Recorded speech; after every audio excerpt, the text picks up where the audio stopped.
What's up, my shit fits? Welcome back to another episode of Cut the Shit, Get Fit.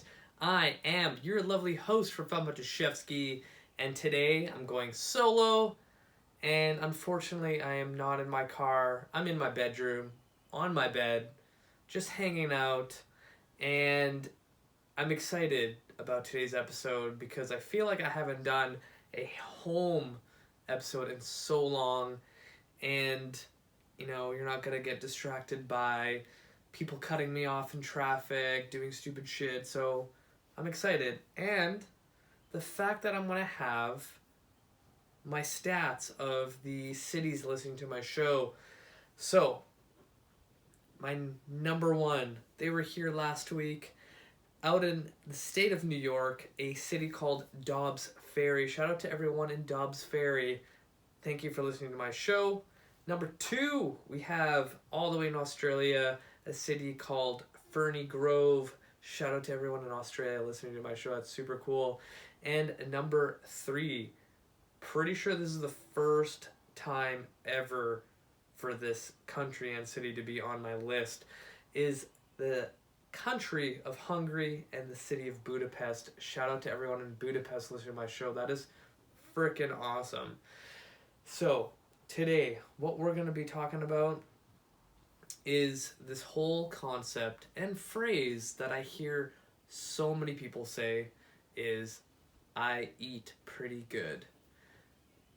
Anytime I get a new client, anytime I speak with someone in the gym or someone at a social event or just in general that's trying to lose weight, trying to get stronger, trying to X, Y, and Z, whatever their goal is, you can just insert it.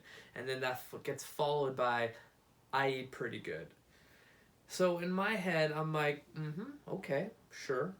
If you're saying that you eat pretty good and you're not seeing the results that you're looking for, that means your nutrition's nowhere near where it has to be.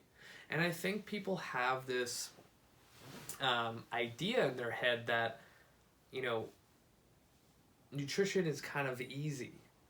And I think they have no idea actually how, hard you have to diet to get to where your goal is. And then people get under the impression that, oh, I can never lose weight. Oh, I can never, get to that weight I really want to.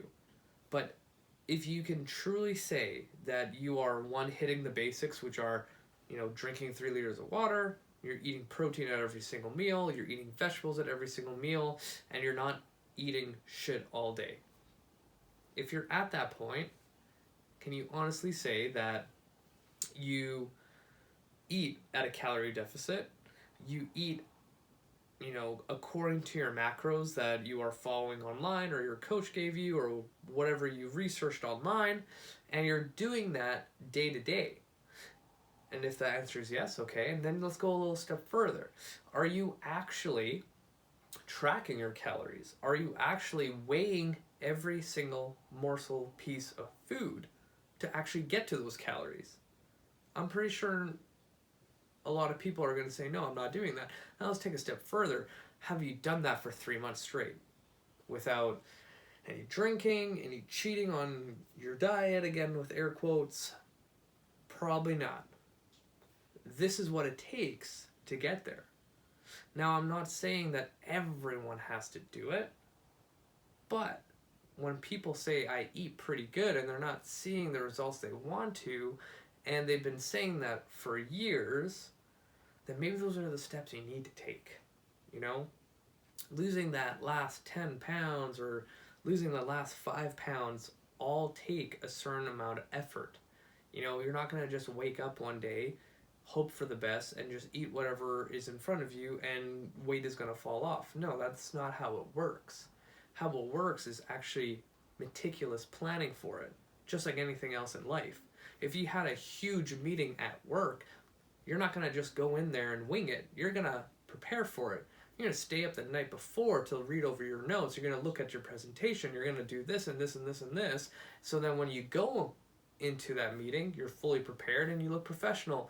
It's the same thing with nutrition if you're trying to get to somewhere specific. You know, in the very beginning, starting your fitness journey, just a little switch of, you know, eating better and start moving, whatever you do for exercise, you're going to see results. But as you start progressing, you need to go harder and harder and harder. You know, you got to put things in perspective. If your idea of how fit you want to be is going to be as close as like a fitness model on the front of the magazine, you're going to have to sacrifice a lot. Like a lot. So where am I going with this? I think a lot of people need to develop this idea of self-awareness when it comes to really, really honing in on what is achievable. If you've been saying I eat pretty good for the last X amount of years, you might need to reevaluate what you're actually doing. You know, I think a lot of people just assume that what they're doing right now is just going to continue to work for the next decade. It doesn't work that way. It's more complicated. You know, if fitness and health was really, really simple, which it is, and I'll tell you in a second why it is, then everyone would be fit and lean and we wouldn't have this obesity epidemic. The easy part is that it's like literally two things. Consistency and patience that I've been spewing forever, year after year, of the same thing over and over again. So, I know I'm kind of like generalizing, I'm painting the big picture, and I'm trying to shy away from that. So, tangible things that you need to start doing, and I know that it's December 15th, 10 days until Christmas. You're not going to implement this tomorrow, you're not going to implement this today, you're probably going to do this on January 1st. So, here's what you're going to do. This is what I tell every new nutrition coaching client, on the most part, but track the next 3 days of eating on MyFitnessPal or whatever calorie tracking device you have, and then see what your average is. 2,000 calories to 2,500, 3,000, whatever, I don't care what the number is. And then look at your macronutrient profile breakdown. How much percent goes to fat, to carbs, to protein? See where you're at. A lot of times it's like 60% carbs, 20% fat, maybe 20% protein, or the fat's a lot higher and the protein's pretty low. For the majority of weight loss and fat loss clients, I want to see that protein percentage go to 40. I want to see that carb intake go to 30. And I want to see that fat profile go up to 30 as well. And I know there's so many different macro profile breakdowns that you can do, but for the most part, when I want someone to diet, I want them to feel full as much as possible. And if you increase your protein intake, it'll start regulating hormones to make you feel fuller. That's number one. On top of that, this is where sleep comes in, and this is similar to what I was talking about in my other episode about recovery. When you start sleeping 8 to 9 hours a night, it helps regulate your hormones, your hunger hormones, a lot more efficiently. So then you don't get hungry randomly and wanting to eat more. So now you have this increase of protein, you have this increase of sleep and better quality sleep. Now your hormones are happy, your body's functioning properly, and for some reason you're not snacking at like 8 p.m. at night for carbs. It's because you've improved those two things.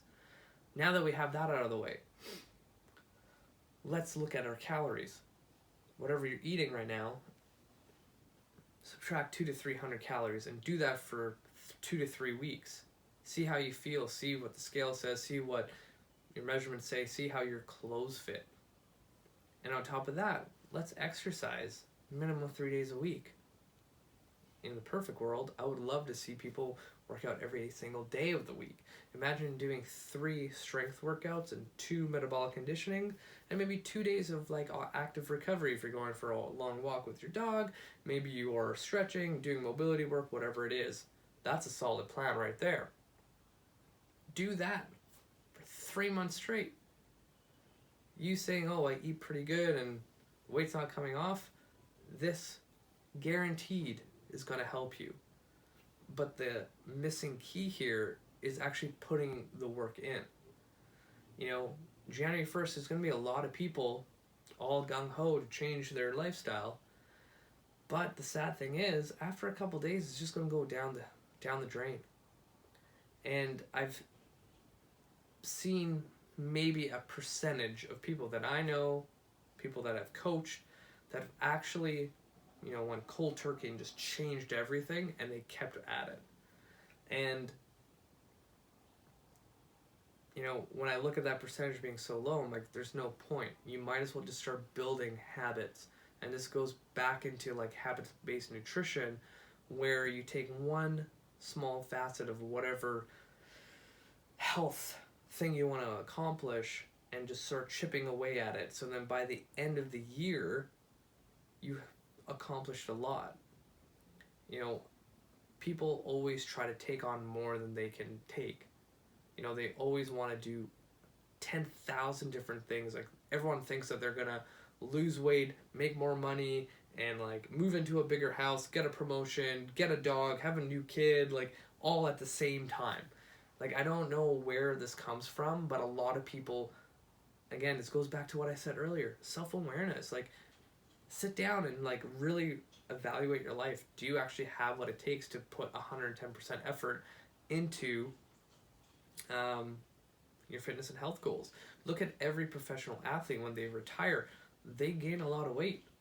They've lived a life where it's, you know, if they are not fit and you're not eating properly to the highest amount of, you know, effort, they're going to lose their job because they're not performing. Think about every like UFC fighter out there. If they don't diet hard enough and don't train hard enough, they're not going to do well in the fight and they're not going to get paid. But then the moment they're done in their career, you know, sure, they're going to continue working out, but not as hard as before. They're not going to diet as hard as before, and then their figure kind of falls off the wagon. So don't take things to the extreme. You know, you saying I eat pretty good just tells me that you don't have the self-awareness that you actually need in order to succeed. You know, a lot of this fitness and health stuff, and even just life in general, when we don't have enough self-awareness, we're not going to get too far.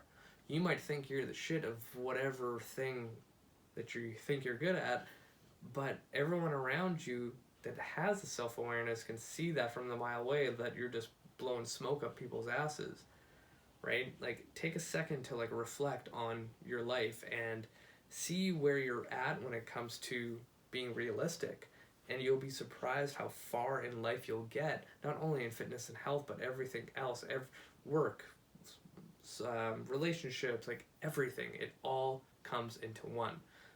So I'm going to end it there because I can rant about this for like hours without end. Hopefully I made some sense. Hopefully you took some bigger picture items home, and also some tangible things when it comes to crushing diets. So thank you for listening. Share this podcast with your friends and family. Give me a 5-star review. And if you have any topics you want me to cover in this upcoming year, let me know. I'd be more than happy to cover it. Thank you so much for listening. You guys were amazing. And that's it for me, you guys. Until next time.